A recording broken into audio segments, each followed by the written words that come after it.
Assalamualaikum warahmatullahi wabarakatuh. Waalaikumsalam warahmatullahi wabarakatuh. Selamat siang Pak Ferry dan teman-teman. Kali ini kita dari kelompok 3 akan mempresentasikan hasil diskusi kita tentang pendekatan strategi, metodologi dan teknik pembelajaran yang diterapkan sebagai scaffolding pada JPI. Oke, di sini ada Mas Cahyo yang berhalangan hadir. Terus ada saya Muhammad Iman Pagi. Saya Fikri Nawandari. Saya Sulita Fajar. Saya Fiani Kurniawati. Sudah. Nah, kita akan mempresentasikan tentang apa pandangan masing-masing anggota kelompok tentang pendekatan strategi, metode, dan teknik pembelajaran yang diterapkan sebagai scaffolding dan strategi yang mempengaruhi proses pendidikan serta pembelajaran. Nah, di sini Mas Cahyo berpendapat bahwa pendekatan scaffolding merupakan pendekatan yang efektif dalam membantu siswa mencapai zona perkembangan proksimal atau ZPD mereka. Scaffolding membantu dalam memberikan dukungan terhadap kepada siswa untuk memperluas pemahaman mereka tentang suatu konsep atau keterampilan. Strategi pembelajaran yang efektif dapat dilakukan dengan berfokus pada interaksi antara guru dan siswa, seperti diskusi kelompok atau pertanyaan reflektif. Metode pembelajaran yang dipilih dapat berupa demonstrasi, kolaborasi, atau penugasan berbasis proyek yang dapat memungkinkan siswa untuk terlibat aktif dalam proses pembelajaran dan memperoleh pemahaman yang baik tentang materi. Teknik pembelajaran seperti pemberian umpan balik yang terarah atau pertanyaan pemahaman merupakan cara yang efektif untuk membantu siswa mengembangkan pemahaman mereka secara bertahap sesuai dengan jadwal pendidikan. Kemudian pendapat dari saya sebagai seorang mahasiswa PPG Prajabatan, pemahaman dan penerapan pendekatan strategi, metode, dan teknik pembelajaran scaffolding pada ZPD sangat penting dalam mempengaruhi proses pendidikan dan pembelajaran. Scaffolding dalam ZPD merupakan pendekatan yang membantu siswa mengembangkan kemampuan mereka dengan memberikan bantuan bertahap. Strategi, metode, dan teknik pembelajaran yang diterapkan harus sesuai dengan tingkat kemampuan siswa dan memungkinkan mereka untuk mencapai potensi maksimal. Hal ini mempengaruhi proses pendidikan dan pembelajaran dengan menciptakan lingkungan yang mendukung pertumbuhan siswa secara optimal sesuai dengan tingkat kemampuan mereka. Yang selanjutnya, menurut saya memahami bahwa konsep scaffolding pada ZPD atau Zone of Proximal Development merujuk pada proses memberikan dukungan dan bimbingan yang disesuaikan dengan kemampuan siswa untuk membantu mereka mencapai potensi belajar yang lebih tinggi. Nah, di mana melibatkan identifikasi tingkat perkembangan aktual siswa dan memberikan bantuan yang tepat untuk memfasilitasi pembelajaran yang bermakna.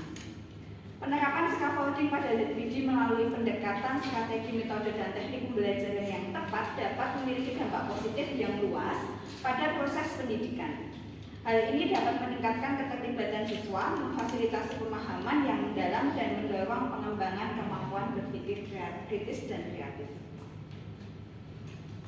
Yang selanjutnya, pendekatan strategi, metode, dan juga teknik pembelajaran sebagai scaffolding pada ZPD itu dalam pendidikan scaffolding merupakan pendekatan pembelajaran yang fokusnya pada pemberian dukungan sementara pada peserta didik saat mereka melalui suatu proses.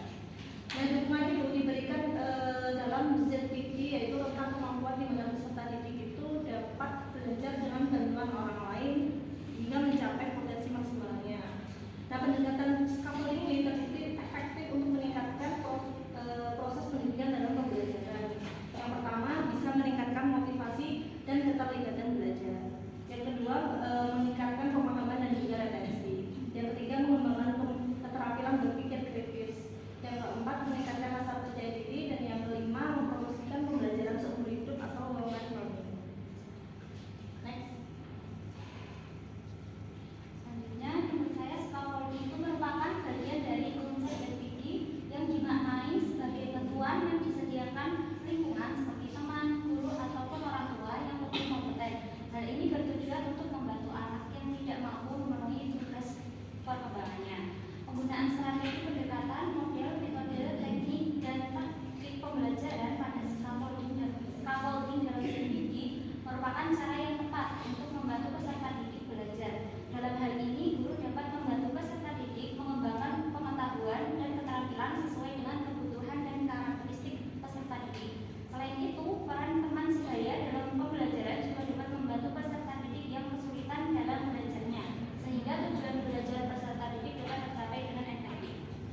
Oke, selanjutnya apa pandangan masing-masing anggota kelompok tentang kesiapannya mengajar dengan memperhatikan pendekatan, strategi, metode, dan teknik pembelajaran yang diterapkan sebagai scaffolding pada ZPD pada peserta didik.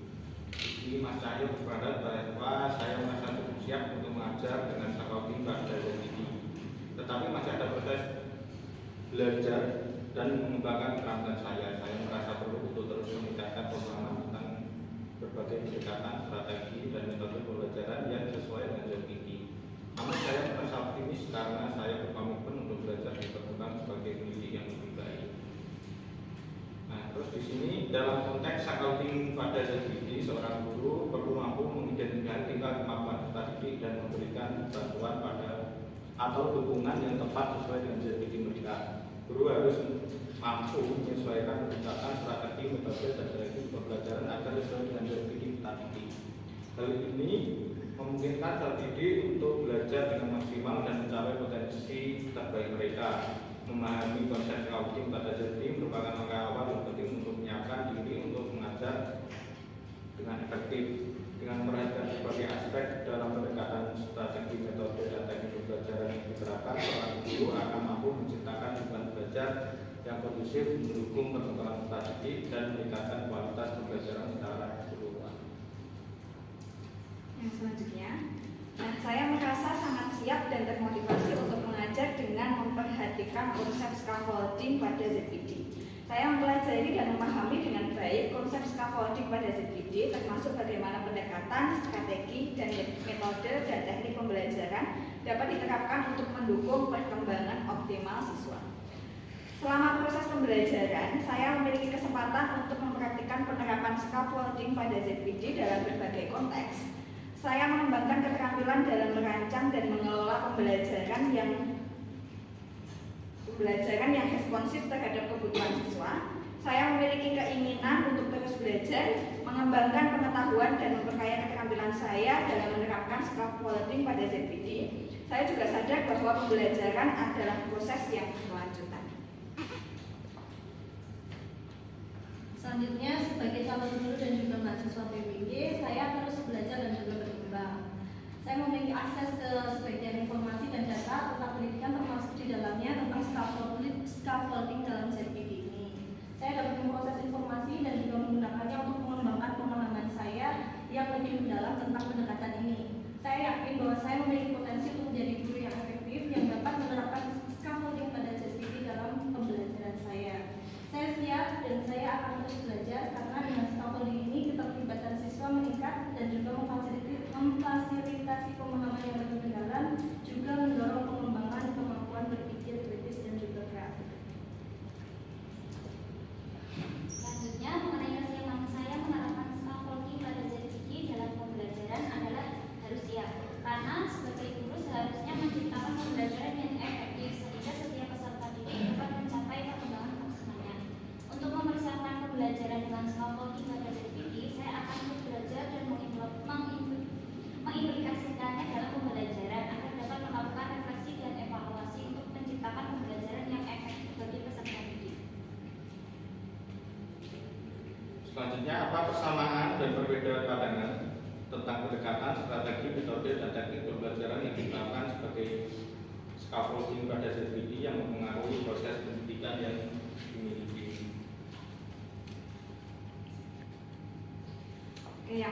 Untuk persamaan pandangan kita, yang pertama, semua anggota kelompok memahami konsep scaffolding dalam ZPD sebagai pemberian dukungan dan bimbingan yang disesuaikan dengan kemampuan siswa untuk membantu mereka mencapai potensi belajar yang lebih tinggi. Yang kedua, kami sependapat bahwa penerapan scaffolding melalui pendekatan, strategi, metode, dan teknik pembelajaran yang tepat itu berdampak positif pada proses pendidikan, seperti meningkatkan keterlibatan, pemahaman, dan pengembangan kemampuan berpikir kritis siswa. Yang ketiga, kami mengakui pentingnya mengidentifikasi tingkat perkembangan aktual siswa dan memberikan bantuan yang sesuai untuk memfasilitasi pembelajaran yang bermakna. Perbedaan pandangan dari kami yaitu dalam penekanan dan kedalaman pemahaman. Secara keseluruhan, anggota kelompok memiliki pandangan yang sejalan tentang pentingnya menerapkan scaffolding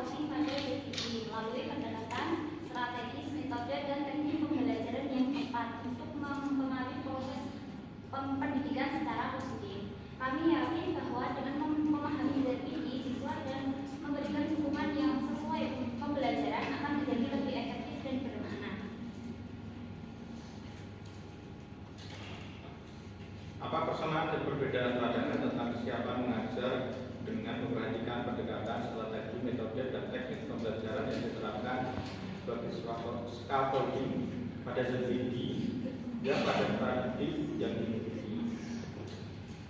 Kesamaan pandangan kami berdasarkan hasil diskusi yang telah dilakukan, kami menemukan beberapa kesamaan pandangan tentang kesiapan kami dalam mengajar dengan menggunakan pendekatan scaffolding pada ZBD ini.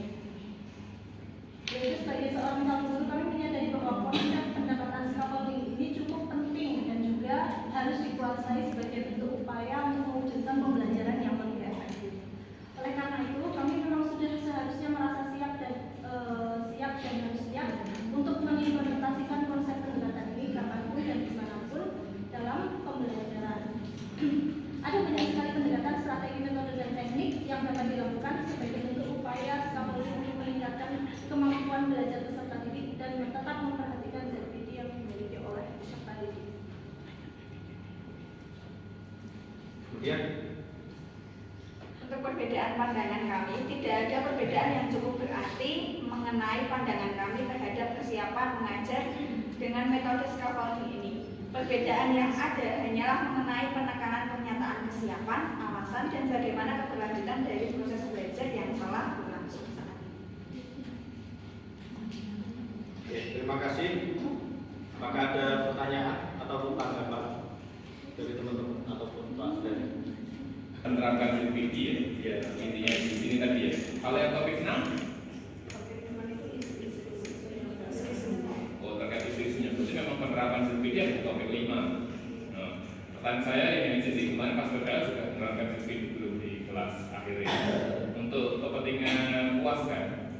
Ya sudah bisa diceritakan Mbak ya dari sini sampai sana untuk satu. Ya ini Mbak Rakaran, kita akan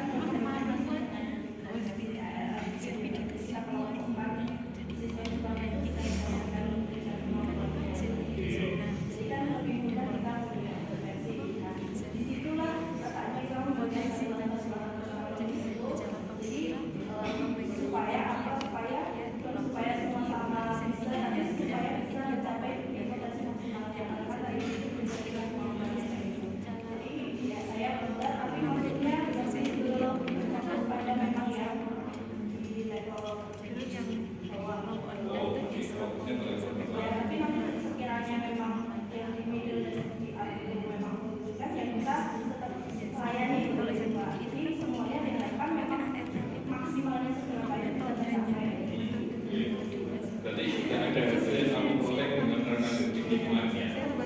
Terdokumentasi dengan baik ya. Ya,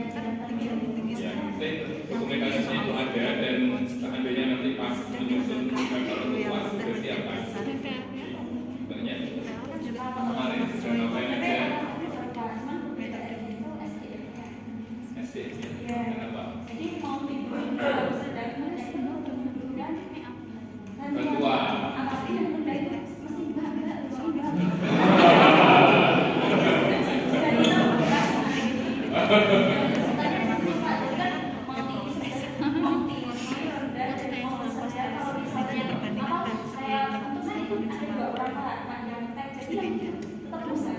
Oke, ada asistennya ya. Tidak mampu. Dan hasilnya sudah terlihat ya. Mesti hasil dari ketika kamu melakukan ZBD sudah nampak. Ada perubahan atau bagaimana? Kalau misalnya dari hasil posisinya itu sudah kan, kalau misalnya kan posisinya kan cuma satu soal ya Pak.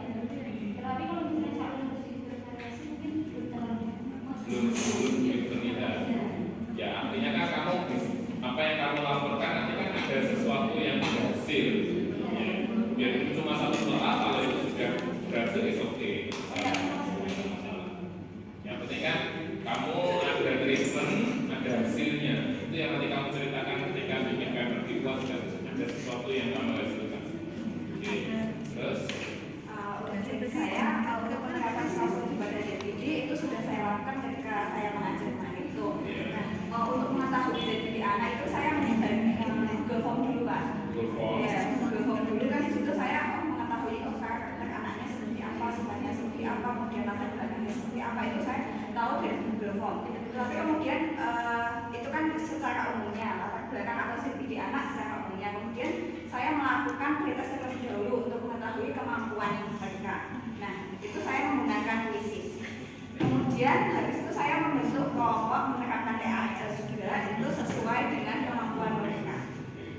Ada yang tinggi, rendah, dan sedang juga. Tapi untuk kendalanya pada saat penerapan scaffolding itu ada beberapa anak yang mungkin kelompok rendah itu mereka ketika di scaffolding atau diberikan bimbingan itu kayak acuh gitu loh. Oh, gak nyaman. Ya gak nyaman, kayak kok kayak cuma aku terus yang begini gitu. Mereka kayak Mbak Bedian ya Mbak.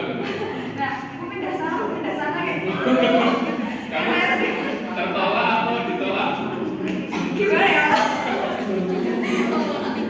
Jadi kan karena saya lihat dari anaknya sendiri itu kayak emang malas belajar gitu Pak. Yang kelompok rendah itu kayak nggak mau belajar dan malas belajar. Kalau yang kelompok tinggi itu mereka udah jalan sendiri gitu, udah bisa. Ya udah tinggal pakai buku, minta tolong dicek tuh kayak bener-bener udah gitu. Cuma yang kelompok rendah itu disuruh ngerjain itu nggak berangkat nggak ngerjain. Ketika dibimbing itu mereka itu kayak nggak ada semangatnya sama sekali. Protes malah ya. Iya malah protes. Gitu sih. Malah jadi target ya, dia Iya. malah nggak nyaman ya. Jadi ketika habis itu dikasih post test itu ya hasilnya ya belum ada progres Pak. Karena kayaknya kalau dari dalam diri mereka sendiri itu kayak udah menolak belajar matematika. Iya, berat sekali kan bukan cuma itu. Akhirnya yang tadi bawa itu akhirnya ya akhirnya menolak dan seterusnya enggak. Iya, itu berkali-kali Pak. Jadi dari PPL kemarin itu kan saya ambilnya kelasnya sama terus dari semester kemarin itu sama terus dia kayak gitu kan. Ya itu terus tuh. Iya. Berapa orang? Sekitar 7-an ada. 7-an apa itu geng itu? Iya bener Pak. Jadi di kelas itu cuma mainnya cermin, HP, game gitu. Oh iya. Iya sekelasnya cewek yang laki-laki cuma ada 3. Yang laki-laki nggak kayak gitu? Ya itu termasuk Pak. Hah? Yang laki-laki termasuk itu 7. 7. Laki-lakinya 3, perempuannya Wah. Yang penting geng itu nggak viral ya nanti. Kadang yang kayak gitu tuh malah jadi pengingat buat gurunya ya. Iya. Yang kayak karena tuh di luar itu saya nggak memandang oh mereka itu di rumah dengan mereka, tapi ternyata beberapa itu dia itu punya bisnis. oh si guru. Iya, jadi punya bisnis di luar itu mereka ada yang dagang, ada yang jualan buket, ada yang satu itu ada yang orang tuanya itu benar-benar nggak ada bapak, dia masih mau adiknya, ibunya kerja, adiknya itu ada 4. Jadi ya saya memaklumi kalau mereka itu seperti itu. Ya emang ada kondisi khusus dari anak-anak itu. Nah, itu sampai sini ya. Ya guru jadi guru butuh sabar ya. Banyak sabar. Oke, terima kasih. Berarti semua terdokumentasi dengan baik ya. Nanti ketika menyusun tugas untuk ujiannya sudah siap ya. Ya, oke, siap masih.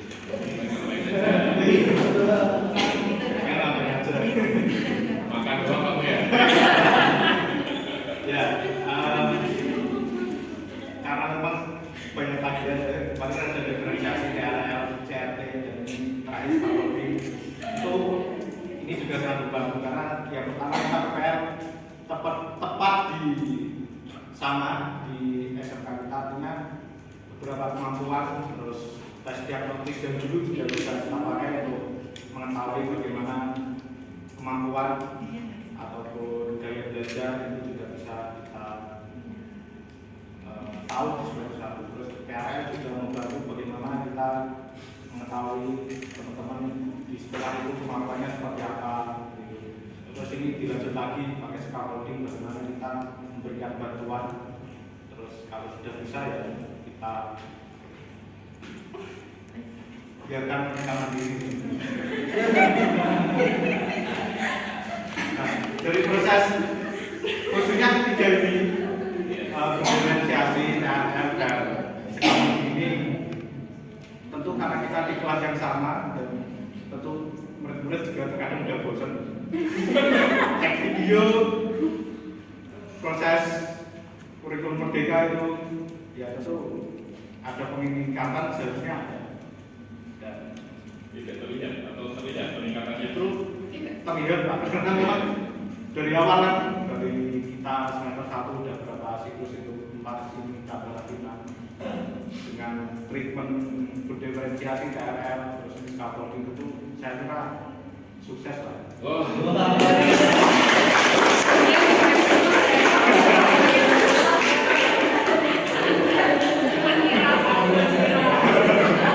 Mantap nih. Kali ada yang lucuin nanti. jadi di kelas kamu tidak ada yang bermasalah, Tentu ada Pak. tapi sukses ya. Sukses kali Pak. Iya. Ada peningkatan, memang kan ada peningkatan loh. Kalau sukses semua kan kayaknya sulit juga. Oh iya, oke. Semua terdokumentasi dengan baik ya, bukti-buktinya ada semua ya. Benar, Pak. Jadi nanti ketika nyusun untuk ujian siap ya. Siapa? Oke. Pengalamannya luar biasa ini. Ada lagi mungkin dari teman-temannya yang mau menanyakan, ada di depan ini. Terima kasih ya.